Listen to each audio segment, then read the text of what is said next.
Welcome to Chapter 7-1, the Pogo Connectors, Pogo Adapters. You'll have the printed adapters here from the build, and they'll come out like this. You do want a portion, you do need to use support, and you wanted it printed with the racetrack pattern on the top side, as discussed in the print guide. And hopefully these things will just be loose enough. They just snap right off.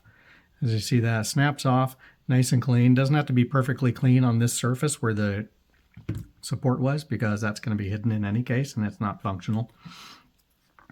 But we did want a nice clean oval on the top side. So look at that, they just pull right off. Hopefully your settings are dialed in so they work well for it. And now we're just going to test fit, see how this works.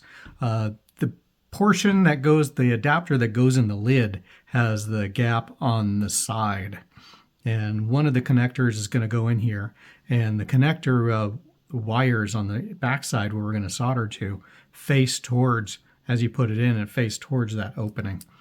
And there we go. That's a pretty good seal. You may find that these needs a little bit of finishing. If you have a little blob in the racetrack pattern, you'll need to slice that out with a hobby knife very carefully so that you can get this the Pogo connector seated in there. And here we've got the other Pogo connectors.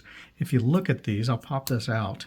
If you look at these, I should have already pre-turned the pins so that when connected, they're magnetic connectors, and they make the four electrical connections to the lid. If you'll notice, they point in opposite directions. That's intentional. When they come from the manufacturer, they both point in the same direction when the magnets are together. But I swing them around manually. It doesn't matter which one you use in which of these lids. This is the shelf adapter. As you see, the open side is at a corner. It's not on this long flat side. The opening on the side of it is at a corner. And now we're going to put this connector in here with the wires again pointed towards the open side, the open portion of it. And it snaps right in there.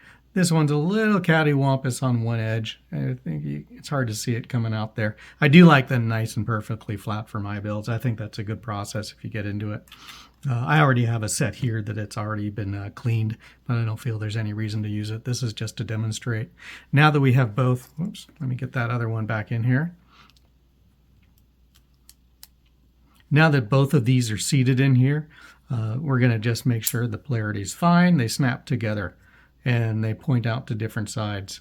Now that we've made sure that the connectors fit in the adapters themselves, we just want to check the fit of the adapters in the box. So I'm going to take, it doesn't matter which one you use. You can test them both in the box here. It's easier to get out of the box than the lid. And I'm just going to slide it in. And it's a little bit snug and rough. So what I'm going to do is take out that nail file again. No, that's not where it is. Grab the nail file, and we're just going to give a little touch up. I'm going to stroke away from the top surface there that's going to be exposed later. Trying to find where you're seeing there on the camera. Just give it a little file to take care of some of the Z nubs that might be preventing a good connection. Maybe if I just do it lower, I don't need to worry about the alignment in the camera so much.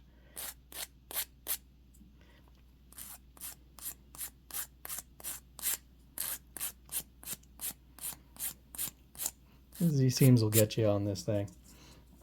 So now that we've given that a bit of sanding, we're going to bring the box back in. Now that we've done a bit of sanding on the sides of the adapter, we're going to try putting it into the box again and seeing if it slides in a little smoother. Yeah, I can feel it's smoother. So there's still a little friction, but it slides in a lot smoother. And you press it in on the way, it should sit flush with the top of the shelf in the box you've already printed. And you pop it out by pushing from the back side. It might take a little bit of force, especially if it doesn't come out evenly. Yeah, see, I'll grab a tool here and try to push up from the underside without damaging it too much. Here we go. You see, it likes to come out at an angle, which makes it harder then to finish removing. There we go. We lifted it out. And then we're going to test I'm going to test the other one in the same hole. And again, this has not been sanded. I want to test the fit. It actually doesn't feel too bad, but it'll be hard to get out. So I'm going to give this one a light sanding as well. Now that we've sanded the other adapter, we're going to test fit it. I'm just going to test fit it in the same spot of the box because they should be identical as it prints. There you go. You could hear the freight going in with friction, but it does seat flat with the shelf, and that's our goal.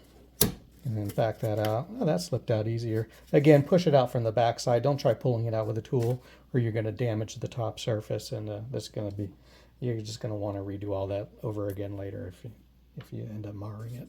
So now we've established that the connectors do sit flat and flush inside the adapters and how they're supposed to be oriented.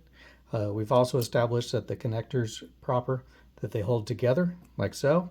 And we've established that the adapters fit well inside the top shelf of the TARDIS.